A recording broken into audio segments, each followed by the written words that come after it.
Karnataka Chief Minister D.K. Shivkumar is in New Delhi amid speculation that the Congress leadership may discuss the allocation of portfolios to the 19 ministers inducted into the cabinet on August 3rd. Shivkumar arrived in Delhi late on August 9th. His official schedule included a meeting with senior Supreme Court advocates at Karnataka Bhavan. However, his visit has triggered speculation about talks with the Congress High Command on the pending portfolio allocation. The discussions are also expected to cover growing discontent among legislators who were left out of the cabinet expansion. Over the past 3 to 4 days, Shivkumar, KPCC President P.K. Hariprasad, Karnataka Congress in charge Randeep Singh Surjewala and several ministers have been meeting disgruntled MLAs to pacify them. Ministers Ishwar Khandre and Satish Jakioli have indicated that the portfolios could be announced by late August 10th. There is also speculation about a minor cabinet reshuffle. Sources said a few existing ministers could be replaced to accommodate some disgruntled legislators. However, there is no official confirmation of such a move. Another issue is the absence of women in the cabinet. With one berth still vacant, pressure is mounting on Shivkumar to appoint a woman minister. The Chief Minister is reportedly looking to settle these issues before the monsoon session of the Karnataka legislature begins on August 13th. Shivkumar expanded the cabinet on August 3rd, inducting 19 ministers. The total strength rose to 33, leaving one berth vacant. ನಮ್ಮ ಪಕ್ಷದ ವರಿಷ್ಠರು high command ಮುಂದಕ್ಕೆ ಏನೇನು ಮಾಡಬೇಕು ಅಂತ ತಿಳಿಸ್ಬೇಕು. ಮಧ್ಯದಲ್ಲಿ council chairman Salim ಅವ್ರಿಗೆ ನಮ್ಮ ಪಕ್ಷ ಅಭ್ಯರ್ಥಿ ಮಾಡಿ ಅಂತ ಹೇಳ್ತಾರೆ. ಅಭ್ಯರ್ಥಿ ನಿನ್ನೆ ಕೌನ್ಸಿಲ್ ಚೇರ್ಮನ್ ಬಂದು ಅಂತ ಮಾತಾಡಿದ್ರು, ರಾಜೀನಾಮೆ ಕೊಡ್ತೀನಿ ಅಂತ ಹೇಳಿದ್ರು. ಬಹಳ ಸಂತೋಷ ಅಂತ ಒಪ್ಕೊಂಡು ರಾಜೀನಾಮೆನೂ ಕೊಟ್ಟು ರಾಜೀನಾಮೆನೂ ಅಕ್ಸೆಪ್ಟ್ ಆಯ್ತು. ನಿಮ್ಮ ಮುಂದೆನೋ ಹೇಳಿದ್ರು. ಅದಾದ್ಮೇಲೆ ಗವರ್ನರ್ಗೆ ಹೋಗಿ ಒಂದು ಕಂಪ್ಲೇಂಟ್ ಕೊಟ್ಟಿದ್ದಾರೆ, ನನಗೆ ಬಲವಂತ ಮಾಡಿ ಮಾಡಿದ್ರು ಅಂತ.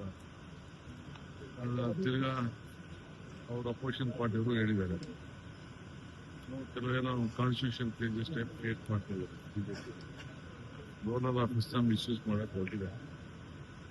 ಸೊ ನಾನೋಗಿ ಗವರ್ನರ್ಗೆ ಭೇಟಿ ಮಾಡಿದೆ. ನಾನು ಸಾದರ್ ಅವರು ಭೇಟಿ ಮಾಡಿ ಗವರ್ನರ್ ಹೇಳಿದ್ರು, ವಾಲಂಟಿಯರ್ ಆಗಿ ಕೊಟ್ಟಿದ್ದಾರೆ. ಇಲ್ಲ ನಾನು ಅವಿಶ್ವಾಸ ನಿರ್ಣಯ ಮಂಡನೆ ಮಾಡಕ್ಕೆ ನಮ್ಮವರೆಲ್ಲ ಸೈನ್ ಹಾಕಿ ಕೊಟ್ಟಿದ್ರು.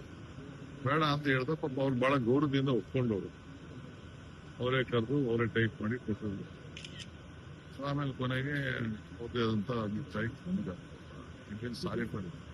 ದೊಡ್ಡ ಹಿರಿಯ ನಾಯಕರಿಗೆ ಅವರ ಬಿಜೆಪಿ ಹರಾಸ್ ಮಾಡ್ತಾ ಇದ್ರು. ನಾನು ಅದನ್ನ ಎಲ್ಲ ಕಂಪ್ಲೀಟ್ ತಿಳಿಸಿದ್ದೇನೆ. ಗವರ್ನರ್ಗೂ ಹೇಳಿದ್ದೀನಿ, ನಿಮ್ಮ ಕಾನೂನು ಚೌಕಟ್ಟಿನಲ್ಲಿ, ಯಾಕಂದ್ರೆ ಹಿಂದೆ ಎಲ್ಲ ಬೇಕಾದಷ್ಟು ಪ್ರೆಸಿಡೆಂಟ್ಗಳಿದೆ, ಅವರೇ ಮಾಡಿದಂತ ಪ್ರೆಸಿಡೆಂಟ್ಗಳಿದೆ. ಡೆಪ್ಟಿ ಚೇರ್ಮನ್ ಕೊಡಬೇಕು ಅಂತ ಡೆಪ್ಟಿ ಚೇರ್ಮನ್ ಇಲ್ಲದೆ ಹೋದಾಗ ಆಫೀಸ್ಗೆ ಕೊಟ್ಟಿದ್ದಾರೆ. ಇಟ್ ಇಸ್ ನಾಟ್ ವ್ಯಕ್ತಿ ಅಲ್ಲ, ಮುಖ್ಯ ಅಲ್ಲ, ಆಫೀಸ್ ಕೊಟ್ಟಿದ್ದಾರೆ. ಅಕ್ಸೆಪ್ಟ್ ಆಗಿದೆ, ನೋಟಿಫಿಕೇಶನ್ ಆಗಿದೆ, ಎಲ್ಲ ಕಂಪ್ಲೀಟ್ ಲೀಗಲ್ ಪಾಯಿಂಟ್ ಎಲ್ಲ ಹೇಳ್ತಾರೆ. ನನ್ನ ಗಮನಕ್ಕೆ ತರಬೇಕಾಗ್ತದೆ. ಬಟ್ ಫುಲ್ ಫ್ಲೆಡ್ಜ್ ಕ್ಯಾಬಿನೆಟ್ ಇನ್ನೂ ಆಗಿಲ್ಲ ಅಂತ. ಯಾರಾಗಿಲ್ಲ, ಒಂದೇ ಒಂದು ಖಾಲಿ ಇದೆ ಅಷ್ಟೇ. ಅದೇ ಒಂದು ಖಾಲಿ ಇದೆ, ಮಹಿಳೆ ಕೋರ್ಟ್ ಅಂತ. ಒಂದು ಮಹಿಳೆ ಕೊಡ್ಲೇಬೇಕು.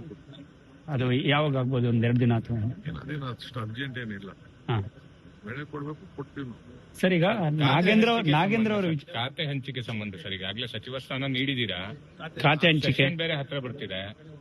ಇನ್ 3 ದಿನ, ನಾಳೆ 3 ದಿನ. ಎಷ್ಟು ದಿನ ಇತ್ತು, ಯಡಿಯೂರಪ್ಪನವ್ರು ಎಷ್ಟು ದಿನ ಇದ್ರು. ನಾವೆಲ್ಲರಿಗೂ ಹೋಗಿ, ನೀವು ಮಂತ್ರಿಗಳು ಎಲ್ಲ ಜಿಲ್ಲೆಗಳಿಗೆ ಹೋಗಿ ಎಲ್ಲ ಬರದ ಬಗ್ಗೆ ನೋಡಿ ಅಂತ ಹೇಳಿದೀನಿ. ಎಲ್ಲರಿಗೂ ಬಹಳ ಒಳ್ಳೆ ಕೆಲಸ ಮಾಡಿದ್ದಾರೆ. ಹೋಗಿ ಎಲ್ಲ ತಂದು ಎಲ್ಲ ರಿಪೋರ್ಟ್ ಕೊಟ್ಟಿದ್ದಾರೆ, ಪ್ರೂವ್ ಮಾಡಿದ್ದಾರೆ. ಕೊಡ್ತೀನಿ ಅಂದ್ರೆ ಅಧಿವೇಶನ ಶುರು ಆಗ್ತಾ ಇದೆ ಶಾರ್ಟ್ಲಿ. ಅಷ್ಟೊತ್ತಿಗೆ ಬಿಡ್ರಿ ಸರ್. ನಾಗೇಂದ್ರ ಆಗ್ಲಿ ಎಲ್ಲದಕ್ಕೂ ಉತ್ತರ ಕೊಡ್ತೀನಿ. ಕೆಲಸ ಒಬ್ಬರೇ ಬೇಕಾ ಉತ್ತರ ಕೊಡ್ತೀನಿ. ಖಾತೆನೆ ಕೊಡ್ಬೇಕು ಅಂತ ಹೇಳಿ, ನಾಳೆನೆ ಕೊಡ್ಬೇಕು ಅಂತ ಹೇಳಿ ಒಬ್ಬನೇ ಎಲ್ಲಾ ಖಾತೆಗೂ ಈಗ ಕೊಡ್ತೀನಿ. ಇಲ್ಲ ಅಲ್ಲೇ ನೀವು ಒಬ್ಬ ಕೊಡ್ಬೇಕು, ನೀವು ಹೋಗ್ಬೇಕು. ಅದಕ್ಕೆ ಆಗ್ತದೆ ಕೆಲಸ. ಸರ್, ಈಗ ನಾಗೇಂದ್ರ ಅವ್ರ ವಿಚಾರದಲ್ಲಿ ಸ್ವಲ್ಪ ಗೊಂದಲಗಳಿರುವಂತದ್ದು, ಜೊತೆಗೆ ಅವ್ರ ಮೇಲೆ ಜಾಮೀನಲ್ಲಿದ್ದಾರೆ, ಜೊತೆಗೆ ಬೇರೆ ಬೇರೆ ರೀತಿಯಾದಂತಹ ಕೋರ್ಟ್ ಷರತ್ತುಗಳೆಲ್ಲ ಉಲ್ಲಂಘನೆ ಮಾಡಿದ್ದಾರೆ ಅನ್ನುವಂಥದ್ದು ಕೂಡ ಕೇಳಿ ಬರ್ತಾ ಇದೆ. ಯಾರ ಮೇಲೆ ಕೇಸ್ ಇಲ್ಲ ಈ ದೇಶದಲ್ಲಿ?